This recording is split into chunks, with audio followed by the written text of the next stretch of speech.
পাড়ার দাদার বিয়েতে গিয়ে এত মজার খিল্লি যে হবে তা কখনো আমি ভাবতে পারিনি। আর সেটা দেখার জন্য তোমাদেরকে পুরো ভিডিওটা দেখতে হবে।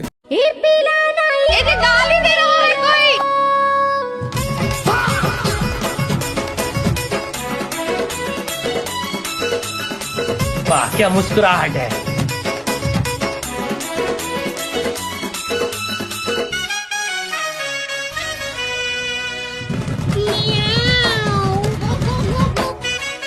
बाबा टिल्लू গাইস আমরা একটা বরযাত্রী এসেছি, ঠিক আছে, মানে এত দূর আর বলতে পারবো না। ওই যে লাইট জ্বলছে ওটা ছেলের বাড়ি, আর ওই যে এখানে লাইট জ্বলছে ওটা মেয়ের বাড়ি। এত দূর বরযাত্রী এসেছি যে বাড়ি কি করে ফিরবো বুঝতে পারছি না। আমি এত দূর বরযাত্রী এসেছি, সবথেকে বন্ধুত্ব মানে আমাদের দাদা হবে টিঙ্কুর বিয়ে নাচিয়েছিলাম লাস্ট, মানে আজ মানে 7-8 বছর আগে।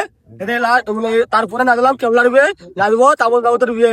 3টা দিন আছো এত দূর যে তুমি আসি যে বরযাত্রীটা দারুণ এনজয়, এত এনজয় মানে এত দূরে গেলেও আমরা পাবো অত ভিআইপি দরকার নেই আমাদের যে ফ্যামিলির মধ্যে এরকম নাচ কোনোদিন হয়নি, হবে পরের বার যে ব্লগ হচ্ছে ভলু, আমার ভলু, ওইটা যেটা হবে সেটা দেখে নেবে তোমরাই।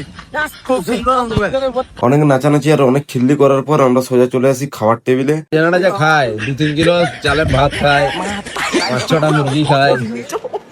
আর এগুলো হচ্ছে আমাদের ক্লাবের বাকি সব মেম্বার। এখানে কিছু জন আছে আর বাকি জন তো খেতে বসেনি। আর এ হচ্ছে আমার ভাই, যে খুব কষ্টের মধ্যে ছিল, প্রচুর খিদে পাচ্ছিল তার। এই আমাকে মাংসের পরে পাল্টা মিষ্টির জন্য বেশি আছে। ও ভাই মিষ্টি খাবি? তো গাইজ আজকের মতো আমার বিয়ে বাড়ি শেষ।